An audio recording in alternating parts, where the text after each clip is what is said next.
Hello dear students, how are you? I am Sajan Bharadwaj. Today I am going to a very important but very small topic from our chapter number 9. Name याद हो गया होगा अब तक बहुत अच्छे से, force and laws of motion. Newton gave 3 laws. We have already discussed 2 laws, first law of motion and second law of motion. First law में याद करो बेटा क्या पढ़ा था. मिस्टर न्यूटन ने, ग्रेट साइंटिस्ट न्यूटन ने ये समझाया हमें, if any object is in the position of rest और in the position of uniform motion it will remain in the same position. और सेकेंड लॉ में हमने क्या पढ़ा है, rate of change of momentum is directly proportional to the applied force. याद है ना आप सभी को? ग्रेट, बहुत अच्छी बात है. अभी सेकंड लॉ की बात जब हम करते हैं तो यहां एक छोटा सा टॉपिक है एनसीईआरटी में पेज नंबर 120 पर.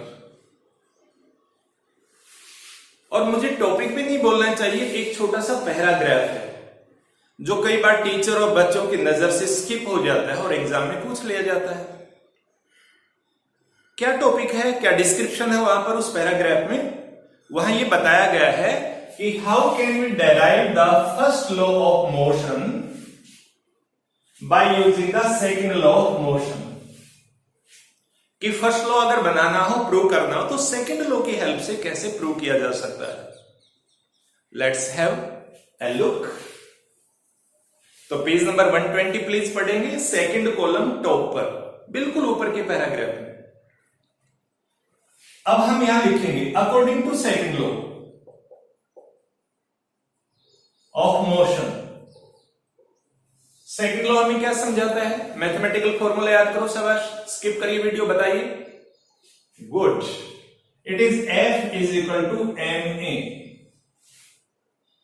और अगर इसी को थोड़ा सा एक्सपेंड कर दें तो F is equal to mv minus u upon t. Acceleration की वैल्यू रख दी हमने, ये फॉर्मूला चैप्टर नंबर 8 में पढ़ा बच्चों ने. इसको अगर इधर ट्रांसफर कर दिया जाए तो Ft is equal to mv minus mu. Right. अब हमें फर्स्ट लॉ ये समझाता है without any force, that means force become 0. अब अगर फोर्स 0 बन जाएगा then what will happen? Then ये पूरे की पूरे जो आपके एक्सप्रेशन है 0 into time it becomes 0 and mv is equal to mu. या चलिए एक बार यह ऐसे लिख देते हैं mv minus mu. Next step में हम इसको इधर ट्रांसफर कर लेंगे तो mu is equal to mv. m is a common factor, therefore u is equal to v. That means initial velocity is equal to final velocity. और अगर initial velocity और final velocity बराबर बनी रहती हैं, that means object is moving. Object is moving with uniform motion. Right बेटा, दोबारा देख लो. सेकंड लॉ में कहा F is equal to ma. F को ऐसे से रखा, m को ऐसे से रखा, a की जगह एक्सेलरेशन का फॉर्मूला रख दिया. उसके बाद हमने कहा ये जो t है इस t को ट्रांसफर कर दिया, डिवाइडेड बाय उधर जाके मल्टीप्लाई हो जाएगा, it becomes ft. That is equal to m को अंदर लेकर के गए mv माइनस mu. अब ये F is equal to 0 according to first law. According to first law if F is equal to 0, first law यही तो कहता है ना भाई, जब तक फोर्स नहीं लगाएंगे तो यूनिफॉर्म मोशन मेंटेन रहेगी. तो उसने कहा फोर्स नहीं लगाएंगे यानी फोर्स 0 है. हमने कह दिया फोर्स 0. फोर्स की वैल्यू जैसे 0 पुट की तो ये फैक्टर 0 बन गया. mv माइनस mu इसके सामने आ गया. इसको ट्रांसफर कर दिया इस साइड तो v इज इक्वल टू क्या आ जाता है? u आ जाता है. यानी न्यूटन्स फर्स्ट लॉ का F इज इक्वल टू 0 जब कहा गया तो v is equal to u, यानी motion is uniform. First part उसमें ये है। सेकंड पार्ट में कहा गया कि जो बॉडी रेस्ट में है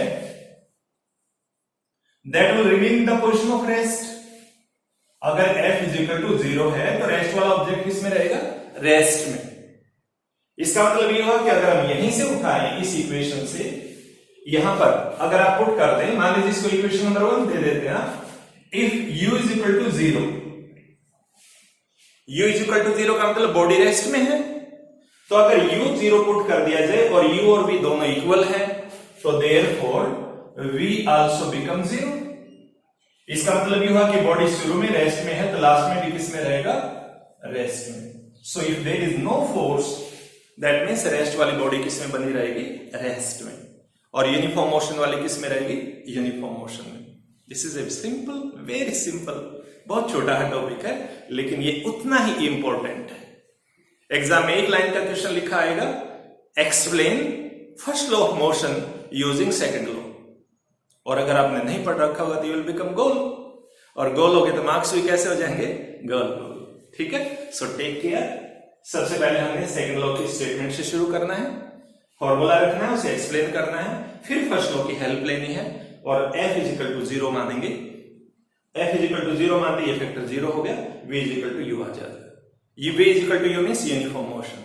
फिर हम कहते हैं कि अगर आपका ऑब्जेक्ट शुरू में रेस्ट में है तो इनिशियल वेलोसिटी 0, तो हमने कह दिया इनिशियल वेलोसिटी 0। अगर वेलोसिटी 0 होगी इनिशियल और u और v क्योंकि इक्वल है यहां पर, तो v भी क्या बन जाएगा? 0। यानी इनिशियल वेलोसिटी भी 0, फाइनल भी 0, तो पहले भी रेस्ट में और बाद में भी रेस्ट में। तो फोर्स अगर नहीं लगाएंगे तो रेस्ट वाला ऑब्जेक्ट किस में रहेगा? रेस्ट में, हमें पता है इस बात का। और फोर्स अप्लाई नहीं करेंगे तो यूनिफॉर्म मोशन वाला यूनिफॉर्म मोशन में रहेगा। And this is the proof for that idea. ठीक है, okay, enjoy your day, stay safe, stay healthy. Thank you.